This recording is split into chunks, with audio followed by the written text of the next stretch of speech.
Ladies and gentlemen, welcome back to another video with Swaggle And in this video, we got to talk about buying comic books. Yes, that's right. We're doing another buying comic books video where we talk about buying comic books on the channel where we always talk about buying comic books.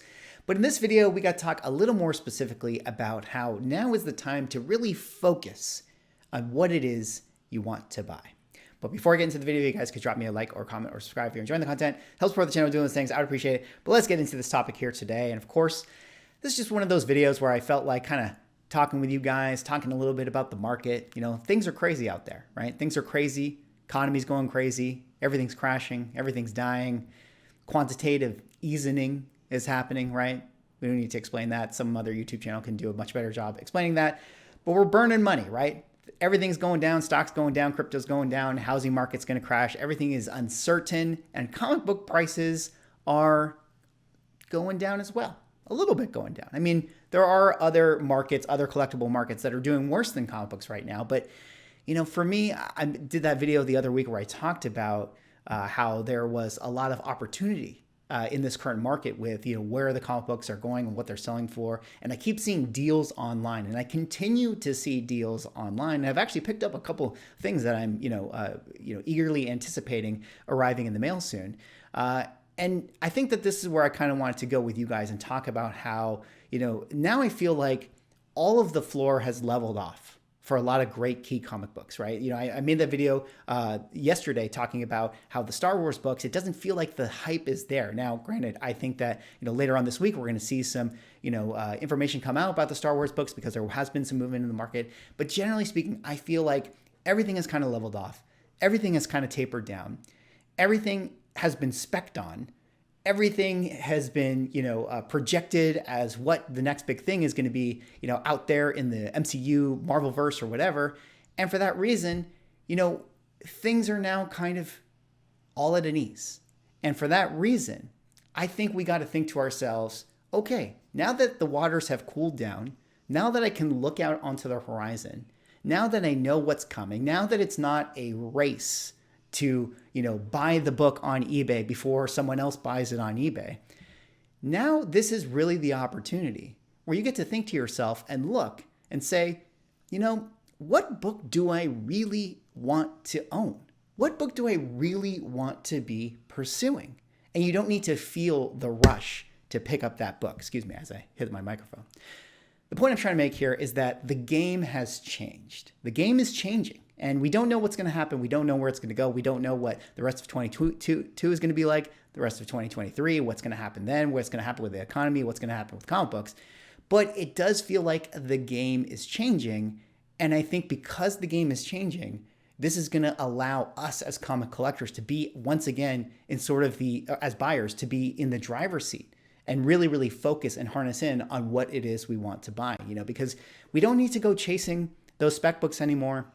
We don't need to be picking up books that we think are going to blow up due to movie hype or TV show hype because the prices are going to blow up, and then we're going to flip that and we're going to use that money to buy the thing that we actually really want, because we're going to look at some examples here and we're going to talk about that. And I don't know if the flip game is going to be the same thing that it was last year and in 2020 and even the year prior to that. So this is where it's like, if you're someone out there who is just a fan of a certain character, I don't think you need to do this like, I'm going to leapfrog, hopscotch, flip my way to the book that I actually really want. I mean, I actually do think that you still should do that, but you should let the books come to you as opposed to, targeting specific spec books. But we're going to table that. We're going to talk about that in a second. And I really do think that, this is where you have to think to yourself, okay, what are the grails that I want to pursue? And just go after those grails and get the books that you actually really want.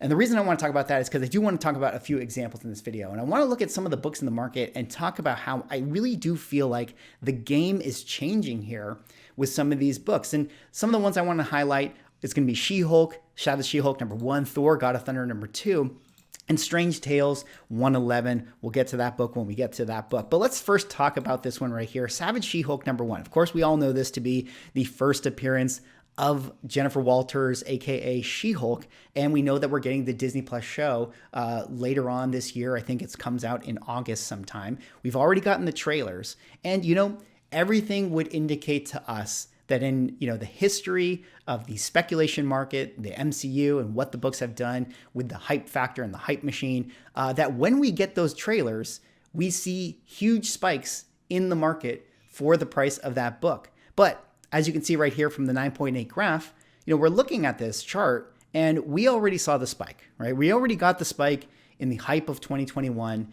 And this book has been on sort of a steady decline over the course of the last year or so. Now, there's been some, big margins in this because of the fact that, I think, some of these higher sales probably represent newsstand copies, because even though this is in a year, 1980, where it really shouldn't matter, people still value newsstands. So there's going to be these anomaly sales and things like that. But even coming off of the heels of the trailer, when I look at some of these prices and some of these recent sales, we can see right here a book that is consistently under 4 figures. And this is even in contrast to, earlier in the year where we regularly saw this book in February selling at the 4-figure range, February and January, right? So everybody has this idea that you hold the book, you buy the book, the property's coming, Armor Wars, Ironheart, Secret Invasion, whatever the case is. And then when the trailer drops, you're going to be able to put your book on eBay and you're going to be able to sell it at that all new record price. But I think what we're seeing is the game has really changed and that it's not actually happening like that anymore, because the people that were, excited to spec on this book have already just essentially spec'd on it. The information is already out there. We don't even need the trailer hype to generate the FOMO anymore. We just know that the show is coming and we can, look down the road and anticipate what is already going to happen with the prices of the book, because we know in previous history when the book shows up in the movie or when the movie has the character and the thing and everyone goes crazy and everyone floods the market and things go crazy. But we're not seeing it anymore. Now, you could be saying, Swaggle, of course, this is due to the fact that the She-Hulk CGI looked terrible and everybody hated the trailer, yada, yada, yada. Fine. Maybe that's the case. Maybe that totally is the case, but let's look at some other examples to indicate that that probably isn't the real reason. Now, here we have Thor, God of Thunder #2. You're already thinking to yourself, Swaggle, it's because Christian Bale looks terrible in that trailer. Just give me a second here, okay? I'm trying to make this point. Allow me to make the point. All right. Here we have the 9.8 for Thor, God of Thunder. And this was when the original announcement happened, right? We got the announcement that Christian Bale was playing the character. We got the big uptick in the value of the book, selling around the $500 level, basically traded sideways for the better part of the year. And here we have the trailer, which came around, here in May. And look at this book already tapering down, much like the She-Hulk book. And if we look here at the recent sales, I don't know if this is a real number or not, but a recent sale of $267. Also, there was a recent sale of $370, and we haven't even gotten the movie yet. We just got the trailer. We should be getting, peak hype for this book, but we're not seeing it. And that, I think, has a lot to do with the fact that, we already knew he was coming. Speculators already speculated on it. We were already driving up the hype and stuff. Everything that's going on with the economy is happening right now.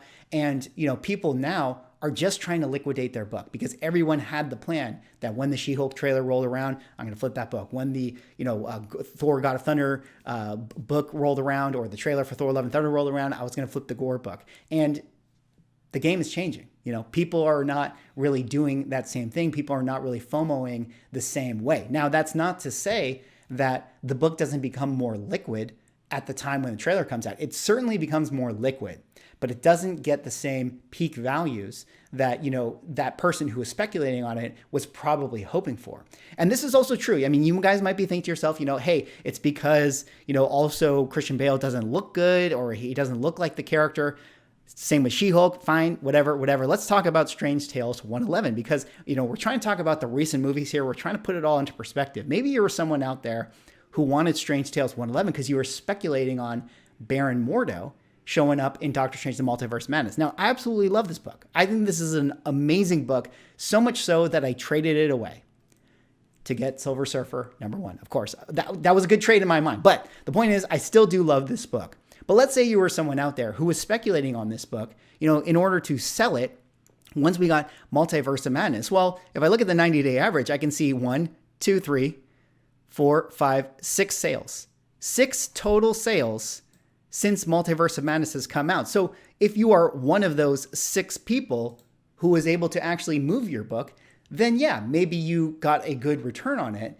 But similar to what I was saying with Thor, God of Thunder, #2, or the Savage She-Hulk #1, it doesn't feel like, this machine that once was, once we get the property, once we get the trailer, it's going to be an instant flip. It's going to be an instant easy sell to where you can make this massive return on the book that you were sort of investing in, the book that you were sort of speculating on.